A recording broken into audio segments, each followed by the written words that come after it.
გამარჯობა მეგობრებო, ამ ვიდეოში მინდა გაჩვენოთ ძალიან მოკლედ და მარტივად თუ როგორი უპრინციპო და არათანმიმდევრული არის სამთავრობო პროპაგანდა და საერთოდ არანაირი მნიშვნელობა არ აქვს რას და როდის ამბობენ. და ეს ეხება უდანაშაულობის პრეზუმფციის თემას. თქვენ ალბათ გახსოვთ და მე წინა ვიდეოშიც გაჩვენეთ, რას ლაპარაკობდნენ ქოცები, როცა საქმე ირაკლი ღარიბაშვილის უდანაშაულობის პრეზუმფციას ეხებოდა. მოდით ვნახოთ ეს კლიპები. თუმცა ჯერ მიმდინარეობს რა თქმა უნდა გამოძიება, არსებობს უდანაშაულობის პრეზუმფცია და ჩვენ ცხადია დაველოდებით პასუხს თუ რას გვეტყვიან საგამოძიებო ორგანოებიდან. და მეორე იყო ეს ტიპი. დავამატებ რომ ზოგადად ყველა ეს საქმე საბოლოო ჯამში ჯერ უდანაშაულობის პრეზუმფცია მოქმედებს. იქ ისიც გვახსოვს რომ შალვარამიშვილმა მოღალატეებს აგინა ეგრევე და მერე ეთყობა რაღაცა ეს ნარატივი არ დაჯდა თუ რა მოხდა ამაზე მერე ვილაპარაკებთ, როდესაც მთლიანად ამ საქმეზე ნელ-ნელა დაიწყება რაღაცეები და აუცილებლად ცალკე გავაკეთებ ვიდეოს. მაგრამ ზოგადად ეს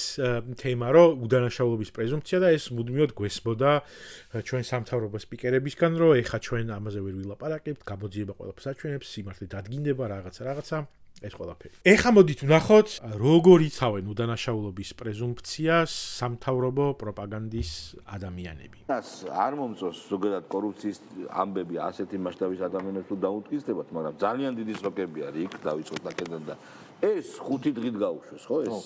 სანაია, ნუ აი რა მაგ ეს გაუშვეს რასაც ითვალისწინებს გადაკეტვა ნახეს რომ გადაკეტა ხო და არაადეკვატური ანუ ორი აბსოლუტურად სხვადასხვა სამართლებრივ სიტყვებში ყოფილი ესენი იცი რას გონო გამოძიების სტანდარტი ნუ გაქვს გამოძიების სტანდარტი ნუ გაქვს ამას გეუბნებიანო ესენიო რა ის მანამდე რაც ლაპარაკა ამასთან კავშირში არ არის ანუ აი ვაწესებთ იმას სტანდარტს ხო რომ გამოძიების სტანდარტი უნდა ჰქონდეს ესე იგი ხელისუფლებას და უდანაშაულობის პრეზუმფცია ესეც გავიგეთ ამ ადამიანებისგან. ეხლა ვნახოთ რა საბობენ ისინი. კონდეს გამოძიების ეს სტანდარტი რომ აი რაღაცაზე ეჭვი გაჩნდა, ეგრევე უნდა დაიჭიროს. მაგრამ მაგ თავად ის კი არის დასაჭერები ახლა მაკედან ის ახობაძე რო იყო, რომელიც რა ვიცი, მორალურ აბსოლუტურად ყველა ფსკერს და ყველა იმას ხრեց თურმე ბავშვებს რო პარავდა გამაყუჩებელ საშუალებას ოპიატებს და ასე შემდეგ და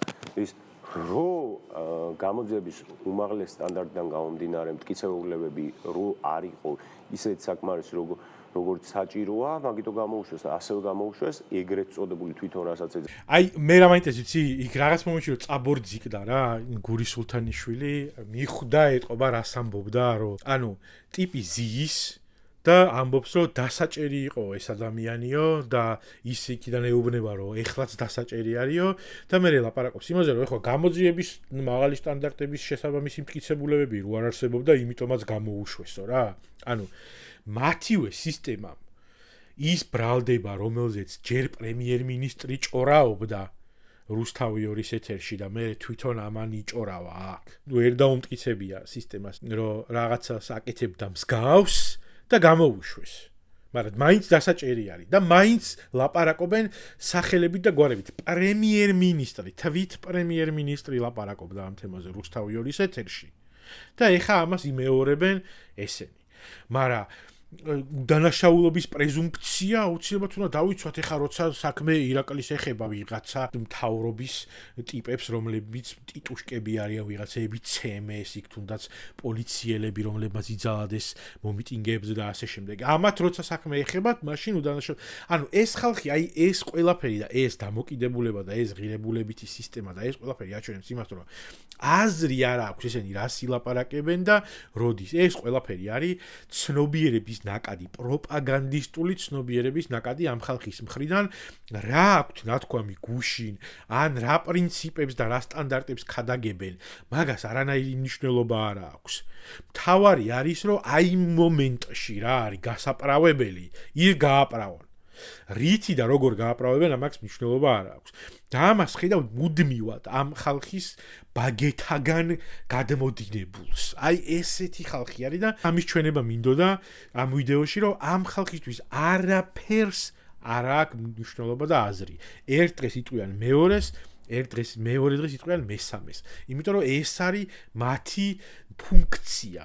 რომ მოიტყუონ და რაც იმ მომენტში არის გასაправებელი ნებისმიერი რაღაცით და გზით გააправონ და გაამართლონ ყველაფერი რაც ხდება მათ გარშემო. აი ეს უპრინციპო და ყველაფრო უღირებულებო ხალხი არის, რომელიც მე გამოდის და რაღაცეებზე გველაპარაკება, გინა სტანდარტებზე და გინა სამშობლოზე და გინა ქართველობაზე და გინა სუვერენიტეტზე და ვიღაცეებით რომ მოსყიდულები არიან. ვიღაცა რომ მოვიდეს, რომელსაც ბიძინა ივანიშვილზე ოდნავ მეტი ფული აქვს, აი ბიძინას ხო აქვს 6 მილიარდი. ვიღაცა რომ მოვიდეს 12 მილიარდით და რომ სტავკა დაუდოს შალვა რამიშვილს, ხვალვე დაიწყებს რაღაცა ბიძინას გაშავებაში. ხვალვე. აი ეგეთი ადამიანი არის შალვა რამიშვილი.